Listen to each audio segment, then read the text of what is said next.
are amazing because our passion is limitless and our drive is intense. Therefore, you will not deny your grind. You are now watching the Faith Grind Inspire podcast with your host, Dr. Gina Lurk. He's all from Brooklyn. See, you talking about acting I know. She's like the first person. That's what I was looking at. Taylor, how did she slip in here? I actually met her at a networking event. In Brooklyn? No, in Manhattan, PK. Yeah, that's how I slipped in here. The land of the queens need to be in here. I was there. Okay? Hi. All right, cool. Let's get it started. Okay. All right. Welcome back to Faith Grind Inspire podcast. I am Gina Alert. Today we have a special guest, and I hope I don't mess up your name, LaTayvia Brown. Yes, you got it right. Won't he do it? Yes, he will. That's right. That's right. What's going on? How you doing? I'm doing good. I'm doing good. So, you know, Faith Grind Inspired, this podcast is all about the mindset of entrepreneurs, right? Yes. And I read your bio. I did a little research with you, right? Okay. And look me up. I looked you up. I looked you up. You know? And I wanted to shout out Taylor. She's in the building too, our producer. And so basically today, you know, we want to talk about the mindset. I want to talk about where you come from, your story. Okay. We want to inspire our listeners to follow their dreams. Okay. And I know you have a program to help young people and people in general. Yes. So most of, like my producer Tim just said, right? Okay. He's like, "Are you from Brooklyn?" No. And you said no. So tell the listeners where you're from. I'm from Astoria, Queens, originally. Okay. And I love Queens. Shout out to Queens. Shout out to Queens. But you know what? Let me. You know, I got. You know, all right, we're gonna start off like this, right? I know. I'm like, yo, should I do this? But in the beginning. Okay. So listen to this, right? So I'm from Long Island, right? When I first got engaged, I moved to Jamaica Estates, right? Okay. And then we moved to Brooklyn, right? Okay. And my Queens experience, I don't know if it was because where I lived, right? It was so cold. Okay. And when I mean cold, it was like my wife was like, I've been living in this neighborhood and I don't know nobody. Okay. You come in this neighborhood and now you try to know everybody. In Jamaica, Jamaica Estates. Okay. No, not Jamaica Ozone Park. Okay, like Jamaica Estates, okay. like near the Highline. That's gated. That's gated community. That's Man, like nobody knew each other. Like I was going, anytime somebody went outside to put the garbage out, I was like, hey, how you doing? My name is G. Like, and they were like, hey, what's going on? Who are you? And I was like, yo, my wife lived here. My wife lived here forever. And they're like, really? Yeah, I saw her car. But I never knew her name. Oh, okay. So, but when I moved to Brooklyn, shout out to Brooklyn, right? Everybody knows each other. Like it's community. It's warm, right? You can walk. You can walk, and people are greeting you, saying hello. Blah, blah. You know, when we bought our house in Canarsie, let me tell you what my neighbor did. Okay. So the contractor was doing some work in the house after hours. Okay. My neighbor came over, knocked on the door because he didn't recognize that particular contractor because it was like a night crew. Nice. He came over and he was like, you know, what are you doing here? He was like, I'm doing my job. He said, for who? He said, Dr. Alert. He said, all right, let me call him. He called me and just to verify that this guy was supposed to be in the house. If that wouldn't happen in Queens. Right. No, that's not true. It would have happened in Queens. You trying to play Queens. I appreciate this, okay? Okay? No, Queens is amazing. Like, Queens, first and foremost, Queens is amazing. Yeah. That's number one. Number two, at the end of the day, I think coming in New York is hard. You know, when you come from somewhere else. It's true. But Queens, I love Queens. I mean, I would never, it's the land of the queens. That's where you get a queen. In Queens. I did find my queen in Queens. Yeah, exactly. Coming to America. So that's where the queens are built. You know? That's how we are groomed. So I don't never knock Queens because I love where I come from. Shout out to Queens. Well, shout out to you. Thank you. And shout out to all the queens, right? Yes. All right, so cool. So you from Astoria, right? So tell me about your upbringing. Tell me, like, your story. Okay, so I am from Astoria, Queens, which is from Astoria Projects. And the thing is that a little bit about my story is that I came from a low-income neighborhood, low-income family. I experienced bullying. I experienced a lot growing up. Bullying? Yeah, I was bullied. In Queens? Yeah, man, yeah. I know people don't want to believe me because the confidence I got now, but I wasn't always like this growing up as a child. You know, as a child, I was very much a loner. I was the only child, so it was very hard for me. You know, and the thing is that I lacked confidence. Really? So yeah, in high school. Now let me ask you something. Not to interrupt you. No, it's but okay. So, as an only child, right? Because now, you know, my son is the only child. So I'm trying to figure out, like, everyone's trying to pressure me to have another baby. You should. Oh. I think you should. You really? I mean, yeah, because at the end of the day, my mom, you know, I was only child with my mom, and my mom and my dad was separated, but I had a good relationship with my dad, and he had other kids. Got it. So I was the oldest though. He didn't have kids till like 10 years later. Got so it. I was the only child for a little bit, and it was hard. Like my mom used to have to bring me to my dad's side because it's a big family. Yeah. And my cousins was like my brothers, my sisters, you know, stuff like that for a short time because I isolated myself a lot because I was the only child and I was spoiled. Yeah. So with my family. Yeah. You know, and because of that in school,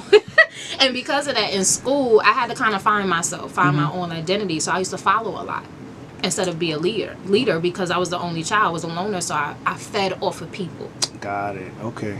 You get what I'm saying? Thank you for your help. Yeah. So I might have to reconsider. Yeah. And because of that, I was bullied for a little bit, for a short time. It ain't last, you know.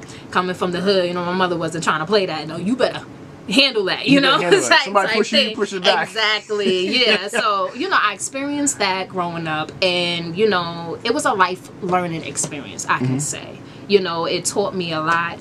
My family, with the help of my family and also my faith. I'm a Christian woman. I'm a woman of God, a woman of purpose, and I'm a praying woman. Yes. So because of that, I was able to gain self-esteem, gain my purpose, and know who I am now as a woman. I love it. So now, what college did you go to? Did you go to school? I went to Long Island University. Oh, Brooklyn LIU. Campus. Yes, Okay. Brooklyn campus. For journalism. Yes, for journalism. Wow. And that was a huge turn for me because I was the first in my family to go to college. Nice. At that time. And then I actually, while I was going to college, my mom wanted to go back to school. Okay. So we were going to school together. At the same school? No, or she was different getting schools? her associate's degree at LaGuardia. Oh, cool. And I was getting my bachelor's degree. Oh, nice. So at LIU. And it was crazy because she didn't want to go back until she saw me go. I love that. We actually graduated together. Really? And that's cool. cool. It was a really good. That must have been emotional. Yeah, it was because we would study together, hang out together, you know, and I would encourage her, she would encourage me, you know, things of that nature. So it was a really good relationship, and it was a motivation for me. So that's what college I went to. That LIU. That actually motivated both of you. Yes, you know? It did. That must have been really cool. It was. It was cool. And when I graduated, I encouraged my brothers, which is my half brothers and my dad, the younger, and they got their degrees. So it was like a generational curse that was broken. You know, and it wasn't me; it was God who used me to. That's true. So I give God the glory. You know, it wasn't me. So that's true. That's why faith, grind, inspire. Yeah, exactly. Because if you don't have faith, you can't grind, and if you don't have grind, you can't inspire. You get it. You see, Taylor? Yeah. I like it. Yeah, because everybody wants to be an inspiration, but you can't inspire without God. That's right. Because we're not perfect. No, we can't we're do not. it on our own, you know. And it's God. It's the God in you that gives you the gifts and abilities and the talent to be an inspiration. Very true. So now, okay, so you went to school for journalism. Off air, we were talking about you were going to Japan. Yes. So tell me about that experience. Okay, so my last semester in college, I had the senioritis. Okay, and everybody who knows who was in college, senioritis means that you just tired. You tired, you want to just give up. You like, look, I can't wait till graduation is here, you know? So I was surfing online at LIU in the library, and they had the study abroad program. And I said, you know what, I should do this. I'm going to just write my little story and maybe I get a little vacation out of it, you know, because I only had 6 credits to graduate and then they were all electives. Wow. So I said, okay, I can do this. At least I'm out of here, you know, get my mind right. You know, I'm almost finished. Tayvia, you could do this. So I applied and I wrote my story as far as being the first in my family to get my bachelor's degree. And they gave me a full scholarship. Nice. And full ride, airfare, everything. Wow. You know, I worked during the summer on my own, and I saved up money so I could have spending money, and because my parents, they didn't have it, so I kind of did everything on my own, and I was determined to be different. I was determined to experience the world. And I got my passport, my first time on a plane. Wow. Yes. By yourself? By myself. Well, actually, with the study abroad program, they link you up with people. Oh, link you up with people. Yeah. Okay. So my mom came with me to the airport, and then my buddy, she had her mom with her. Got it. So we kind of was on a plane together. Oh, cool. Yeah, and we landed to Kyoto. And it was beautiful. A wonderful experience. I was able to experience the language, the people. I worked in an orphanage. I did community work as an intern, and that's where my major shift. That's what it was. That's where the shift came. Okay. Because I knew it was my last semester in college, and I didn't want to change my major, because if I change my major, I have to do a whole nother year, right? Whole nother year. So I said, no, okay. So I talked to one of my advisors. She said, well, if you have a bachelor's degree, you could work in nonprofit. You know, it doesn't matter what your major is. So I said, okay, cool. I want to work within the community, and I want to help people, because we did a community service work, and we actually reached out to Microsoft, and they donated computers to the orphanage. Yes, in Japan. In Japan. Wow. In Japan, and we did a community walk for the orphanage to raise money and raise awareness for orphans. So it was awesome experience. So I said, this is what I want to do. I want to serve the people. This is my purpose right here. Yes. And then when I graduated, I said, okay, so now it's time for me to learn. I can't build nothing without learning. This is why my business is called Learn, Grow, and Build. So I went into nonprofit.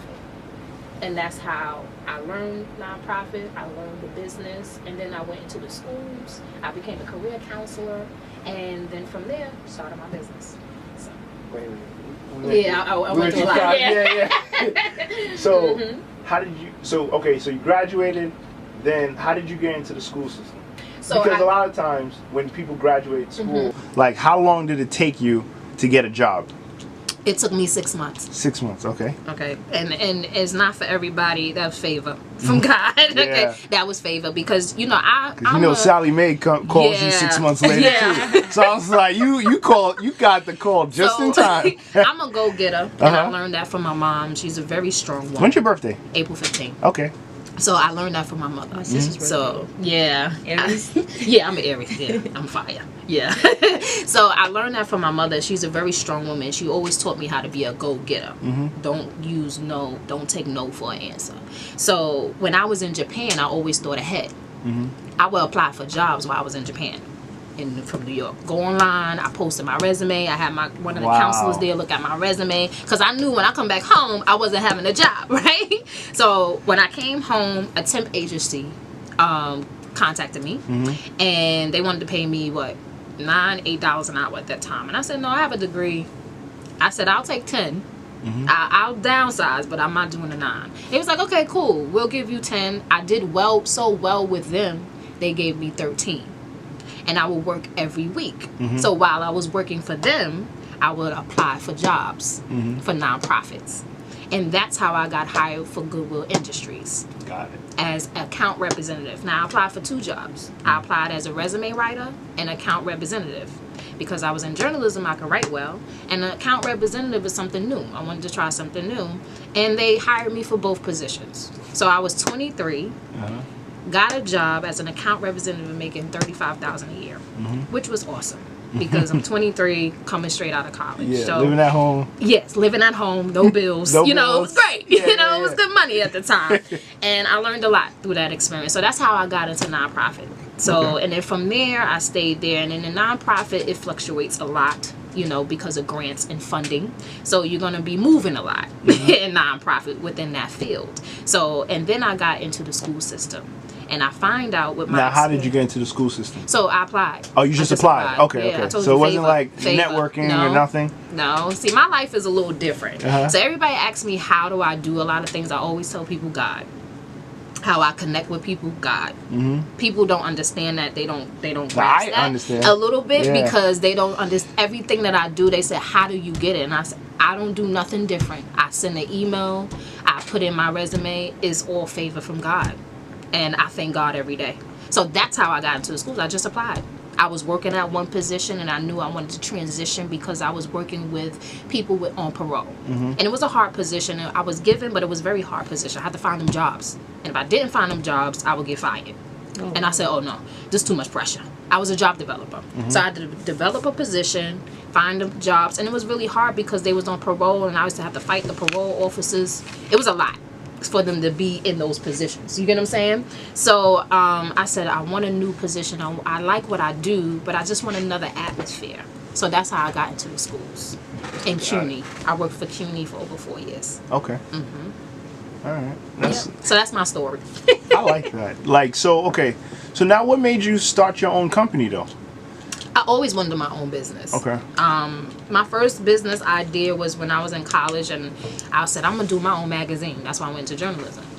Makes sense. And I was going to be Queen LaTayvia. Okay. It was going to call Unique. I said, yeah, this going to be my own magazine. I wrote down the vision and everything. But the passion changed as you mature and as you grow. Yes. You know, the passion changed, but I always knew I wanted to have my own business. I didn't know how it was going to happen. I didn't know how I was going to do it. But I had to thrive. I wouldn't sleep at night. I would write things down. I'm giving other people ideas that were great, and they would use it. And one day, and make money off of it. And then one day, I just took the risk. I said, I'm just going to do this. So while I was working, I started my website. I did my own LLC. Nice. I had everything written down for 4 years on how to do everything. Oh, so you researched. I did a lot of research. You used the Google. I used Google. Yes, I did. I used Google and New York City Business Solutions. Okay. Yes. Shout out to them. Yes, shout out to them, because I would go to their workshops while I was working. I would just have everything written down, but there was a fear there. Because I'm like, well, how I'm going to make money? How I'm going to eat, you know? But I knew it was a passion. Yes. And I said, I can be a for-profit and still make money, right? But then I was like, well, then, you know, I got rent. How I'm going to do this? You get what I'm saying? So I really prayed about it. And, you know, God was just like, take the risk. Use what you got. I got you covered. It's all about trusting God. And if it's your passion, God will give you the resources. Absolutely. And once I took the step, resources started coming. And that's how it started. So that's how it started. So how long after, right? Because there's a lot of listeners that are either they want to be entrepreneurs, they work full-time jobs right now. Now, you know, some people like you plan, right? So you saved money. So it's not like you just quit your job, you know, because God can give you a vision. God gives you a lot of resources because of an opportunity, because, you know, people, especially if you believe, you know, that's the whole faith part. That's why it starts with faith. Right. So it's faith in yourself, faith that, like, you know, I saw this Instagram post, right? And it was like this father, and his daughter was like on top of the he was trying to teach his daughter to trust him, right, and have faith in him. And so his daughter is like on top of the counter, and he's telling the daughter, close your eyes and just fall back. So, but the daughter knows that, or thinks that if I fall back, I'm gonna hit the kitchen floor. Right. You know what I mean? Right. So he was like, he just kept telling her, don't worry about it. I got you. Look, my hands is right here. Turn around, close your eyes, and fall. Still, he couldn't do it. It took like 25 minutes for the baby to believe in the father, which was right behind. And sometimes in life, you know, God is talking to us. God tells us through other people, like, hey, trust me, I got you. And we don't move on it. You moved on it. Yeah. You see what I'm saying? Like, which is really, when I hear stories like yours, it really helps me. I mean, not help, it helps me, but it reinsures, like, yo, I'm not the only one. I'm not alone. Because a lot of times people hear my story and the same thing. They just like, how did you do that? How did this happen? I'm like, God. That's the reason why we're sitting here. Right. God. You know what I mean? Like, for real. Right. But it's like sometimes, and if you do things with true purpose and integrity and like real passion, and you're not doing it for the check, things happen a lot smoother for you. You know? That's how I feel. You agree? No, I agree with you. And when you know who you are, and when you know your purpose, and you give your purpose to God. Absolutely. That's the thing that people don't understand. As a social entrepreneur, you know, it's not about us. It's not about us. It's about God. And I give God the glory in everything that I do. I'm a faith-based organization. I tell people that all the time. You know, because I wouldn't be here without God. And you know what? That's cool because you're in public schools. Right. I'll tell you a funny little story. So when I first wrote my first book, Do Right, Do Good, they told me, well, make sure you don't put any religious tones in the book. Make sure you don't put no Bible scriptures in there, no passages, nothing, right? Psalms this and John this and nothing, right? So I said, okay. I put a bunch of them. That's how you do it. I put a bunch of them in there. That's right. And then, so I went to the schools, but I went a different approach. And so I didn't really talk about, I talked about the principles of the book. Right. But then I was like, you know, of course, they're like, oh, let me read the book. But I know people buy you. They don't buy your product. Right. So half the people that asked me to read the book before they buy the books for the kids probably didn't read it. Right. You know what I mean? Or they skim through it. They're like, oh yeah, I like the principles. Okay, cool. Right. Buy 300 copies. Right. Now the parents are like looking at the book and like, all right, this is cool. And then, you know, some school, I remember my first school, I was like looking at the audience because I know that, you know, I know their kids read it. And I was looking around and I was like, oh, shoot, I saw Muslims, I saw different people, and I was like, okay. You know, like, if they're still cool with this, I'm cool with this. Right. So, but a lot of times, like, because they're trying to keep churches out, church and prayer and, you know, away from public spaces, like as far as like schools and stuff, you know, how did you overcome that? All right, so I sneak it in, you know, and not only that, it's in my bio, you know, and like I said, like you said, people buy you. So most of the teachers or the counselors that connect with me, they know who I am, and they're Christians and too. yeah, exactly, they're Christians too, you know, and it's like that kindred spirit, you know, so they kind of know it, you know, and I'm not ashamed of the gospel of Jesus Christ. Why should I be? Yeah. You get what I'm saying? And that's why I went into this business too, as well, to bring prayer back to the schools. You get what I'm saying? Because there's a lot going on with the youth. There's a lot going on within the school, especially all the shootings and everything that's going on. And that's because prayer was left out. Absolutely. The hedge of protection was left out. So, you know, when God calls people like me, like you, like her, to do something, to go into schools and bring back what was left, you know, I feel like I thank God for using me for that. So I'm not going to be ashamed of that. Yes, you may be a part of another religion. It's okay. But everybody still prays. Everybody still prays at the end of the day. You know, this is not a religion thing. This is more a relationship thing. Absolutely. You know, it's and true. I know what it feels like to be a youth by herself and only have a relationship with God and stand on it. As a young girl, you know, and sometimes these youth are going through things they cannot tell their parents, they cannot tell adults, and it's emotional things. And I always tell them prayer works. Prayer works. So that's what I tell the youth, and that's how I bring into the schools. And most of the people that know me, they know I'm Christian, so there's nothing I can be ashamed about. So now, how long did it take you after you started your business to shift 100%? To like full time? It didn't take me long. It didn't take you long. You know why? Because I didn't like my job. So, and it's not the people that were there. Did you quit or did you get fired? I got fired. Okay. And I was fine with that. I love the fired story. Yeah, I like it, and I purposely got fired. I'm gonna be honest with you. Yeah. Because that was my plan. I said, I get unemployment, I can do what I do. You know. Right, and because at the time my boss, she didn't like the fact that I have a business. She would Google me. She would link me and all that stuff and research me. What? And I didn't feel like I should hide what I'm doing. You get what I'm saying? I shouldn't have to hide it because you know what I'm doing. You get what I'm saying? At the end of the day, you're with a corporation. You know, you're a director. You should be good at that. You get what I'm saying? Jealous too. Yeah, right. It was a lot of factors with that, and I wanted out. And I said, okay, so how can I get out? Just don't do no work. They'll let me go. Whatever, cool. So I signed the paper. I said, cool, bye. You know, and good. And that was my plan. I got my unemployment. You know, I had a little money saved up. I was good. And I was content with that, you know. But as soon as that happened, I was able to do more with my business because I had more time. You know, because I partner with organizations. So it took you 6 months? It took me about 6 months. 6 months. Yeah. And now that I partner with organizations, I partner with organizations like nonprofits, schools, and I have to meet with them during 9 to 5 hours. So it was cool because when I was working, I would get calls. I want to meet with you. I like your website. I couldn't do it because I was at work, and I felt like I was being stagnant in a way. Like I was being held back.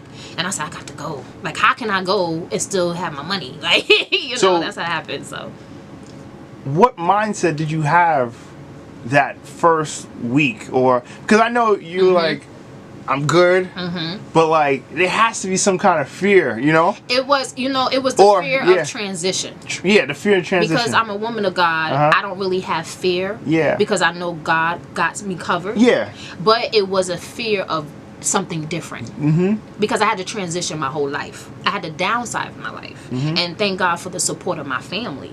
They're supporting me right now as far as a place to live and things of that nature. Yeah. So it was a really downgrade for me as a woman who's always independent. I had to really transition and humble myself, and that was the hard part for me. Okay. It was a character building for me. Okay. Because it was more so of me being more humble and saying, Lord, it's not my will, but thine will be done. Because I'm used to a certain lifestyle. So now, I like that, right? Where to fulfill your vision, fulfill your purpose, right? Sometimes you have to step back and you have to, like you said, humble yourself and, maybe downgrade your situation, your living situation. You can't go from buying 5 pocketbooks to 1 or maybe none. Or maybe none. Yeah, or maybe none. Yeah. Like, instead of eating every night or you gotta Philippe's, cook, you gotta go cook. Exactly. Yeah. No more chefs. No more chefs. None of that. And it's all for the greater purpose. Yeah, absolutely. Transition. I don't call it as a downsize. I call it a transition. Transition. I like that. Because when you transition, God, it's kind of like God breaking you and molding you, breaking you down to build you up. Right? It's something like fruit. Like you're a seed. Yeah, you're a And seed. when he plants the seed, you're like in the planting stages. Right? And then you'll be birthed into something new. So I didn't take it as a downgrade. I took it as another level. Another level. Yeah. But it's Okay. I'm like, what happened? Yeah. Oh, he's taking notes. Sorry. Yeah. Okay. So basically what happened is I like that whole transition part because I've never heard that before. Yeah, right? and people don't see it like that. Yeah. And I see it at that because, like I said, I see things differently by faith. So I don't see it as a negative. I see it as a positive because transition is not easy, but it's necessary. It's necessary. No, but I love it because sometimes, it's uncomfortable. Absolutely. Absolutely. There's a lot of times when, but you see, the thing is, like, I use the term, say, downgrade your lifestyle and, like, but it wasn't a bad thing. Right, because for me, I went through it. Yeah. You know what I'm saying? Like, my wife and I, we sacrificed a lot to get to where we are right now. And we did it for a reason. You know what I'm saying? Because we knew, like, okay, we put a lot of money into this. Right. So we need to do this to make sure that we could do that. Because we understand the greater good. Right. So, but I like that term now. I'm gonna use transition from now on. Yeah, use transition. Yeah, no, I love it. Yeah. Because a lot of people transition. Yeah. But they don't, they don't use that. But they think transition is success. Right? Or they don't want to go through the process. That's the thing. They don't want to go through the journey of being uncomfortable. But when you're uncomfortable, that's a good thing. Because there's certain gifts that God is pulling out of you. Yes. That you may not have. Or may not know you have. It's true. Right? So you're uncomfortable because it's something new. You're like, oh, what is this? Oh, I can write a book now? Oh, I never did this before. I can do a vlog now? Oh, these are new things and it's uncomfortable because it's something new. So So tell me about the business. All right, so Professionally Inspired. I named it Professionally Inspired because I wanted to bring professionalism but also inspire the youth. Okay. So Professionally Inspired. That's cool. LLC. And what we do college readiness, professional development workshops. We also do community events. And we partner with various organizations. And like I was saying to her, I was telling her that I want to change the game. Partnership, not competition. So I know a lot of people are maybe doing what I'm doing. And that's great. Let's partner.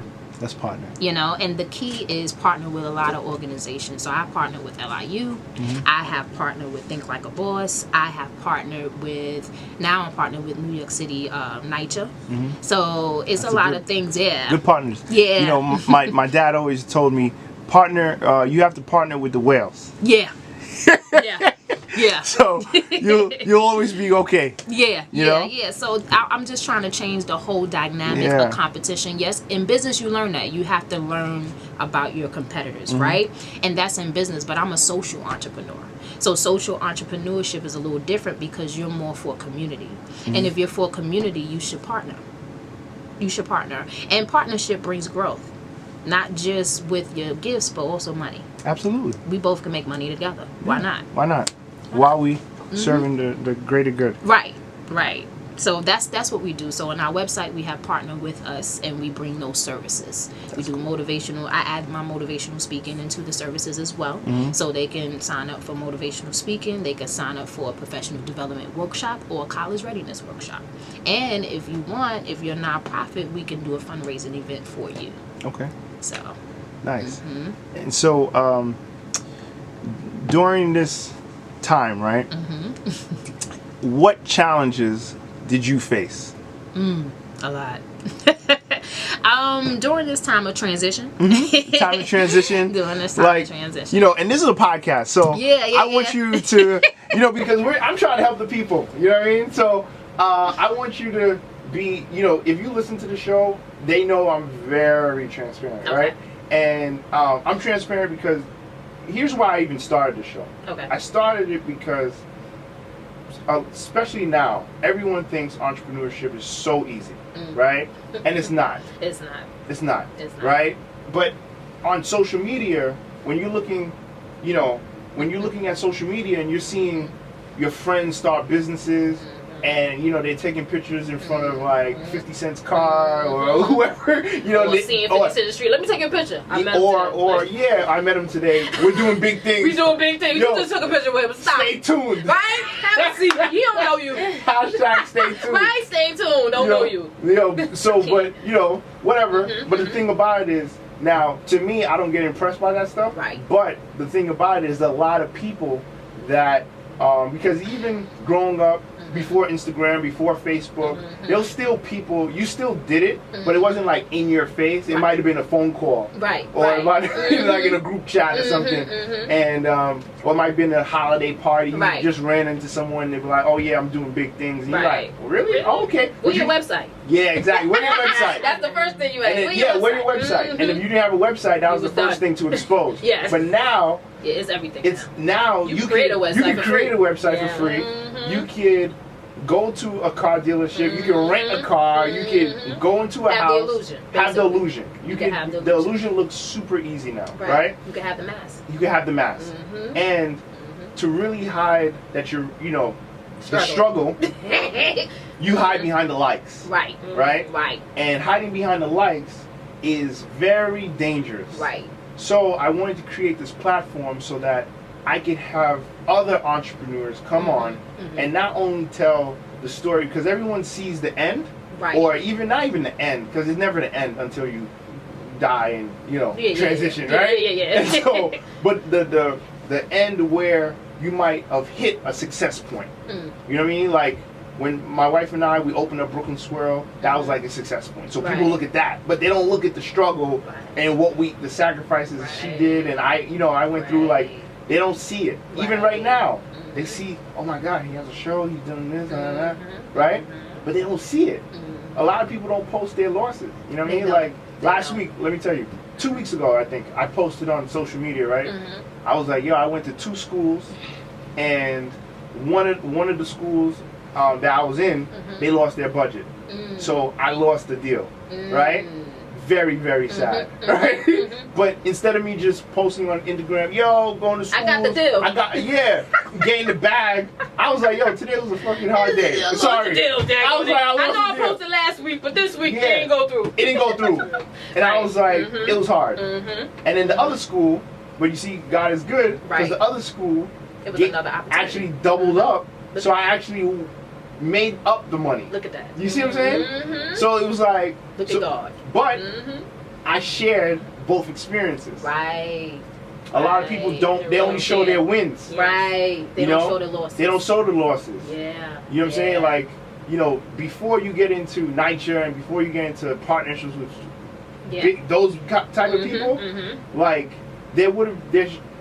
people might have not called you back. Yep. People were like, okay, cool, I'll call you back, or you emailing someone. Yep. Like there had to be some kind of persistence on your side, because it's not, you don't just partner up with NYCHA. You don't just partner up with LIU. No. Okay? No. Like there had to be some kind of, and those are the stories I want you to tell. Okay. Right? Like how did you like, first of all, like how do you overcome that whole fake it till you make it thing on social media? Okay. And then how, like, tell me a story that will like make people like, wow, and how did you overcome it? Because I know God got you. Yeah, I know. Yeah, I'm gonna tell you the real. So I'm never a type of woman that fake it till make it. I'm an Aries. Yeah, Aries is fire. My life is an open book. Yeah. But if you know about Aries, we keep it real. Yeah, People used to tell me like, you tell all your business. Yup. Because I always felt my business wasn't my own. Right? It was a testimony. That's how I felt. You gotta get tested. Right, you gotta be tested. So when I first started my business, we did our first event launch. It was a fundraising event for the Covenant House. Okay. I had a team. That team was not loyal. Gave all my contacts, everything. Wow. There was a lot going on within that team. I had a venue. The venue did not go well. She dimmed the lights on the day of the event. It was dark. Yeah. I had the event planner. We had to buy lights. And then when I saw the venue, it was bright as day. Yeah. So I went through a lot during my business hour of learning who to trust and who not to trust. Okay. Because I'm a very welcoming person and I have a good heart. Yeah, you can help me. Yeah, you could come. Sabotaged me. Wow. Gave my contacts away. Hacked my email. Like I had stuff like that. Wow. Yeah, stuff like that. Yeah. So I had to learn how to know who to have in my corner and who not to have in my corner. And protect my heart. And protect your heart. And protect my business. Exactly. To the point where I had to say no. I had to learn how to say no. I like that. And I had to go through pain in order to say no. And now I only have maybe 2 people on my team. And I'm content with that. I went from 5. We talked about this, Taylor. Yeah, I went from 5 to 2. And I'm content with that. And I literally had to get interns. Now, mind you, the team that I had was people that I was close to. And that's another thing. Those are the ones. Yeah, when you walk in your purpose is a transition that's going to take place to where that even people that you used to be close to may not be close to you anymore. And you have to go through that. You have to go through that heartbreak that, I can't bring everybody with me. It's like you going up the escalator and you're trying to drag people with you. Right? And I was that girl. I want to drag everybody with me because I'm loyal. Right? You my friend. You my homegirl. I've been around you for years. Come on, girl. I'm about to make it. We about to do this. No. Yeah. And it got to the point where God would tell me who to let go and who to bring on. I wouldn't listen. And it took betrayal, Judas, for me to see and say, no, I got to let you go completely. So I went through that. And also, you also go through character building. I want to touch on that. Not just in the business. As an entrepreneur, there's a character building that has to take place. Because you're no longer the same person you used to be. Nope. So now you have a business mindset. Not only do you have a business mindset, you have a purpose mindset. Right? I love that. And the purpose mindset is a little different because you see things differently. You see things beyond what other people see. So sometimes people who don't see that, they may call you crazy. Like, you gonna do that? And I have people around, you crazy. You sure you gonna do that? You sure you gonna you sure you could do that? And I had to understand that I can't tell my vision to everybody. Yes. And protect your dreams. Right? So it was a character building for me. It was more so of learning who I am as a woman of God, and a businesswoman. Because I went from being in a cubicle to now running it. So it was a character building for me. So I had to, it was uncomfortable because it was more so like accepting no's. I had people hang up on me. I had people tell me, "Oh, your business is not gonna succeed. Wow. You're not gonna do well." These are strangers, or these are strangers, people that may have been I've known. That's wow. Because it sounds crazy to them because they're used to being confined to a cubicle. Absolutely. How you gonna get benefits? How you gonna work? Everybody always just worried about benefits. Everybody's worried about benefits. You know? And How you gonna do this? I had a boss who literally sabotaged me. Wow. I would get business contacts. She hacked my email. Oh, wow. Your boss? My boss hacked my your email. My work email. Right? I used to check it at work. I ain't gonna lie. Okay. She hacked my email. she hacked my email, found out I was checking it, and would tell people, "Oh, she don't do good here. I don't think you should partner with her," and all that. People used to call me and tell me this. People used to call me and tell me this is the job that you got fired from. This is the job I got fired from. Wow, that's crazy. Yet she literally didn't like the fact, and this is how you know it's purpose, because the devil will use anybody. Absolutely. Anybody and anything. This is how you know it's purpose. And when I got fired, it was a good thing because it was a release, and that's when I thrived, because she was trying to put me in a box. Like, how dare you thrive when you can't thrive with me?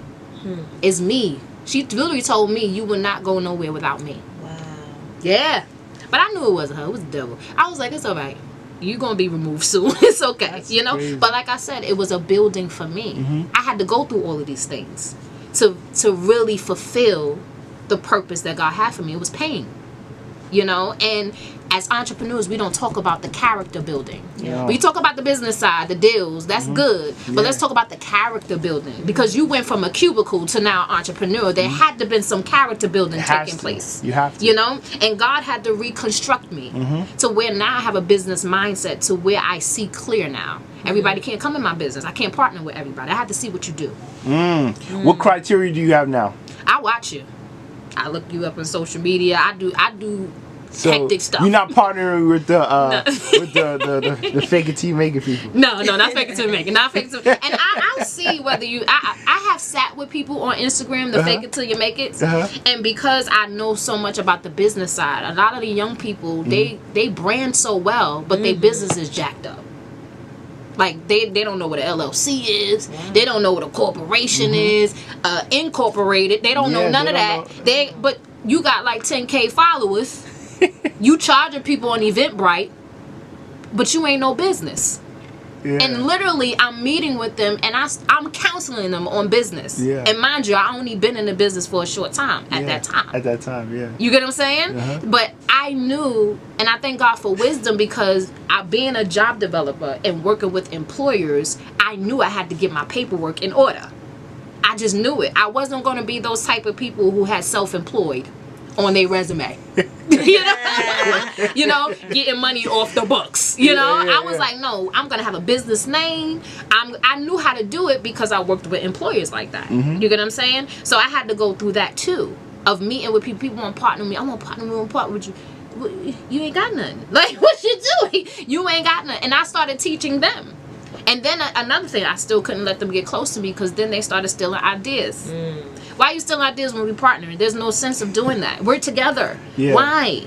You get what I'm saying? We're partnering. Right. And you know, I don't mind sharing my ideas. Just ask. You know, you ain't got to steal. Like, it's no. I had this one girl that used to work with us back, this is like 11 years ago, and this is for my branding agency, ACA. And she came on, she wrote this beautiful email, like, "Oh, I want to work with you guys. You guys are doing amazing work, blah, blah, blah, this, that, and third."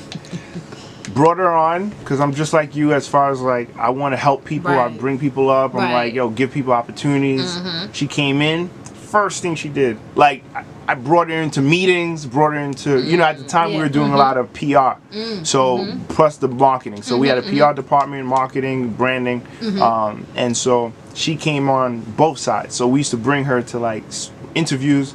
She's getting contacts from our contacts, using and contacting them outside of ACA for her own business. Oh no. And she was like, yeah. Without telling you guys? Without telling us. Oh wow. But, you know, people are loyal. Yeah. So they're like, hey, I got a phone call from such and such, saying that she works for you, but she sent me a press release for her own business. Like, do you know about this? I'm like, no. Right. You know, so I was like, thank you. So I had a conversation with her. As soon as I did, why are you hating on me? I'm like, hating on you? I was like, if you were upfront, Right. if you were upfront about what you were doing, your intentions, we could have helped you. Yeah. I probably wouldn't bring you in. Right. This this far Right. in, but you sold me something else. You misled me. Right. So now with that, you gotta go. You gotta go. Yep. You know what I mean? Yeah. But I will tell you one thing. You know, being an entrepreneur for 18 years, like I've learned. It took me a long time to learn this part. It seems like it took you a little short time, but I'm Aries. It took me a long time. So now I hire slow. Right. And fire fast. Yeah. You know what I mean? Yeah. I call it Gaina School. So Gaina is my wife, right? So my wife, that's her motto. You know, hire slow, fire fast. And I used to be like, no. She's all about resumes and like really, I'm like, let me give you a chance. You tell me a little story. I believe it.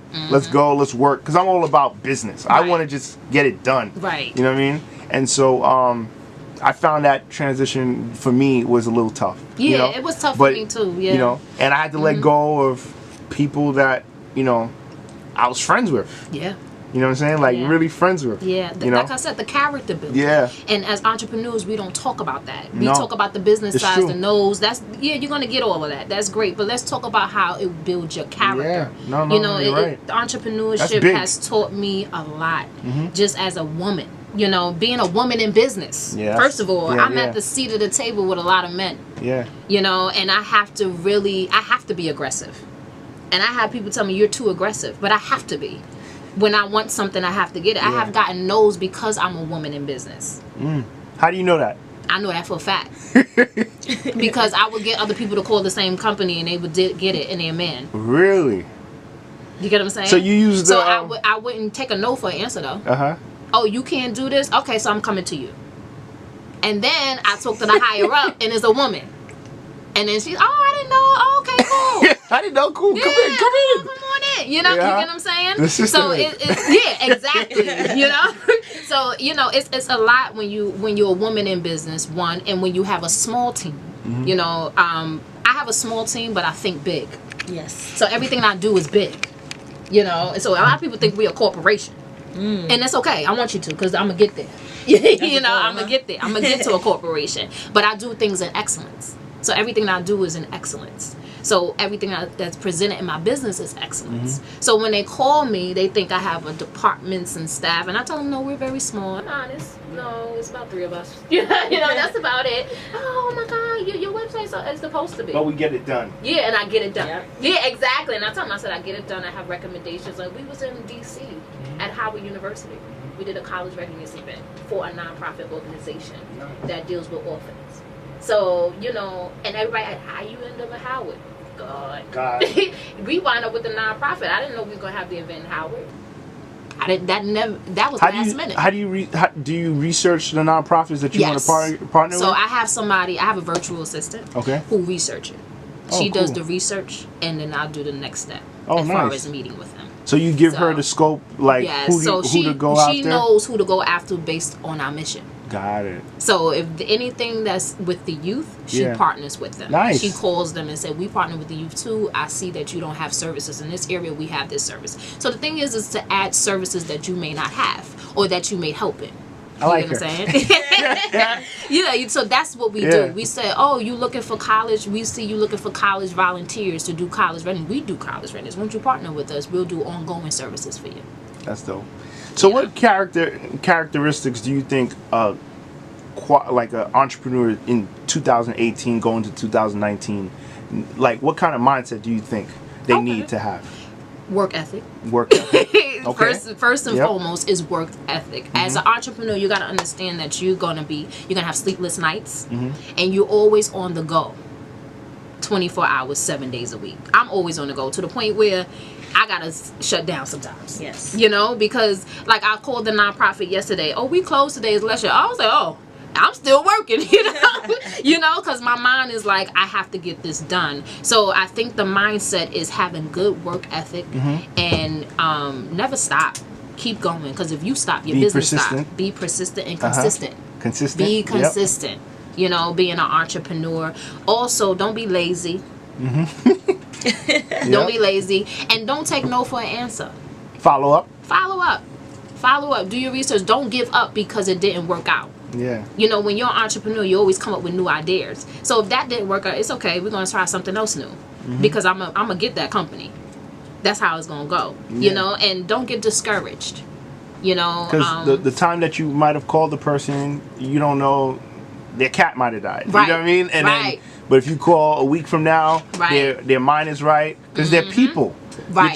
You're trying to work with people. Right. So sometimes you don't know. Like like Taylor will tell you, Brianna will tell you, like I'm in my office, I'm running a mile a minute. You know what I'm saying? And so if someone comes and asks me, hey Gene, you didn't call me, I'm like, follow up with me. Like you know what I'm saying? Like, just follow up with me. You know, and like that's just basic work ethic, right? Yeah. That's just basic. Even with the interview, you follow up. Like you always follow up. How you doing? I send you my resume. What's going on? You know, we're all busy. I always follow up with the people that I partner with and the companies that I have. I always follow up with them. I call them. You know, and I always like to do a face to face.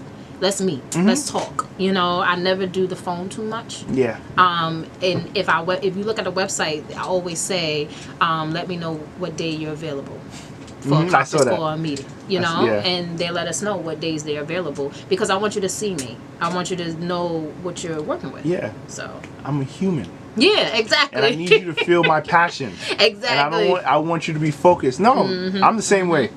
Because once we meet, you'll feel my energy, and you'll feel the passion, and I get it. I get it. And then with corporations, and you're a fire sign, so it's like you need to. You can't feel that fire over the phone. No. You gotta see it, you know. And I'm also a type where I like to go to meetings. I like to show PowerPoints, visuals of what we do, you know, and let them feel comfortable. So like, so that's another key. So make sure you're prepared with your PowerPoints, your presentations. Don't just go into a meeting blind. You know what I mean? If someone wants to meet you first face to face, they want to meet you but they also want to see if you're prepared. Yes. You know what I'm saying? Like, because you want to partner with me, I already got the bag. So if I have the bag that you want, you better come correct, not trying to come and say, hey, you know, I just want to partner with you. Like, no, you got to be like, look, I noticed that you don't have this and this and this, and this is actually what we got. Yes. Here you go. Exactly. And also have recommendation letters. I tell people, entrepreneurs, yes, because we like to use social media. And that's great, but not all companies are on social media.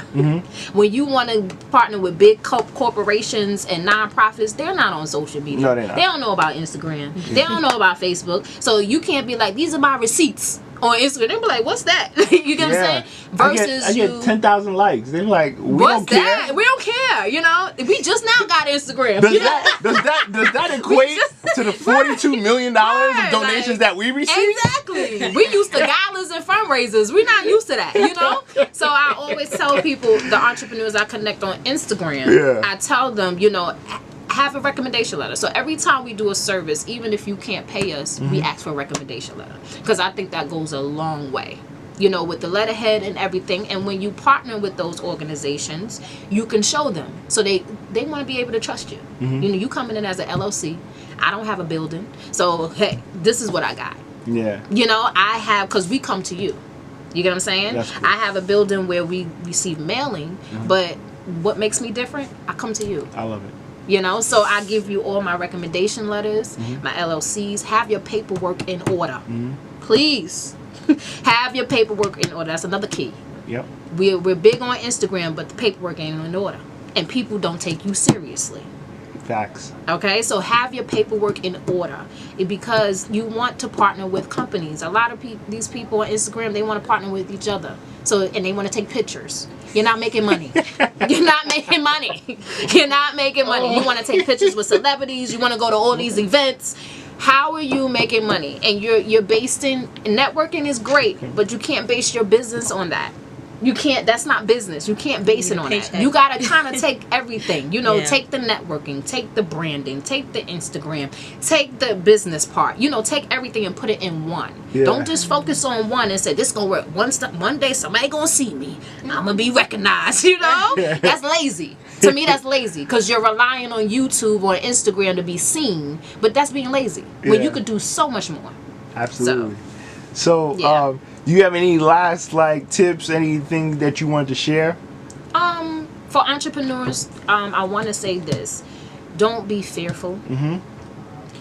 Don't listen to your naysayers, and be confident in who you are, and trust God. That's what's up. Now, this is a new segment, right? And this is a listener question. Okay. So we if you have a question, right, you could email podcast@faithgrindinspire.com. And so Taylor is one of the producers for the show. Okay, Shout out to Taylor. So Taylor's going to read the question. Okay, so the question is from Jen. She's from Queens as well. Hi, Jen.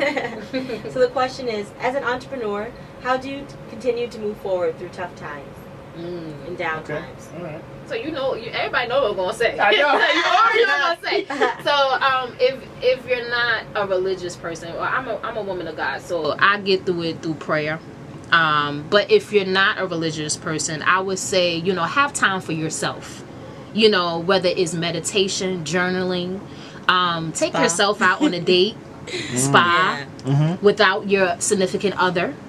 Take time for you, read books, whatever time you need for yourself to kind of clear your mind through the tough times. I would say do that. That is positive. Okay, so that's what I would say. All right, cool.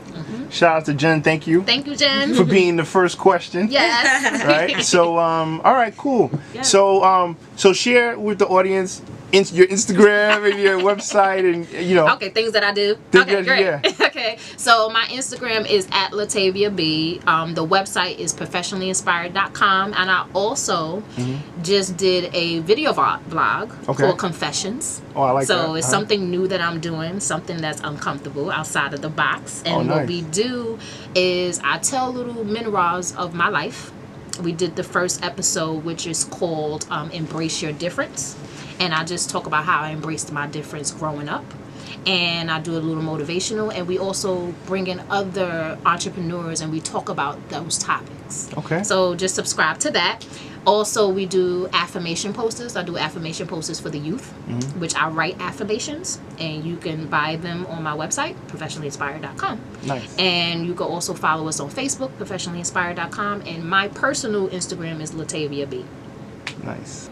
Well, thank you so much for being a guest. Thank you for having me. I want to bring you back. You do? Oh, I got a good job. Absolutely. And so, thank you guys for tuning in to another episode of Faith Grind Inspired Podcast. Thank you to LaTayvia Brown to come in and be a guest. Thanks to Taylor. Thanks to Brianna. Shout out to Taylor. Shout out to Brianna. Again, I gave Brianna and Taylor. I'm looking at them. So shout out to our producers, Tim, Jamie. You can find us on faithgrindinspired.com, the OG Podcast Network. Shout out to them. Cumulus. And, if you have any questions, any comments, follow us, share with us. We're on YouTube now, so you guys can see this video. Yeah, subscribe. Matter of fact, talking about subscribe, I want to shout you out. Okay. Because on social media, I saw your post, and I was like, yo, she's on it. Yeah, I be on it. I told her I was going to do that. Didn't I? I said I was going to create. Can I create a flyer? I usually ask people if I could create a flyer. And you know what? That, to me, was something that was really cool because you stepped out. You didn't wait. No, and a lot of times people, I know we're done with the show, but this is a podcast, so you can do this stuff, right? Exactly. So now the thing is, you can always, people always wait for somebody, but you need to take initiative. You see what I'm saying? You didn't wait for us to create something. No. You did it yourself, and I was really impressed with that. Thank you. Thank you. I had to, that just reminded me. Anyway, all right. So, okay, guys, I'm leaving this time. Okay. So, catch us every Wednesday on OG Podcast Network, faithgrindinspire.com, Apple Podcasts, Stitcher, and now nice. Spotify. Nice. Shout out to the whole Spotify family. So thank you to all my grinders. You know what? What? I have one more question. Okay, one more question. Okay. Okay. I'm sorry, guys. I know. It's alright. All right. I swear, after this question, we're done. Okay. What? The show's called Faith Grind Inspire. Which one word resonates with you and why? You already know I'm gonna say. I know, but faith. Uh-huh. Because faith without works is dead. Ooh. And if you don't have faith and work it, then you won't accomplish it. That's it. See you guys next week. Thank you so much. God bless. Faith Grind Inspire. Okay. Peace. He was waiting for something else. He was like, I got something else.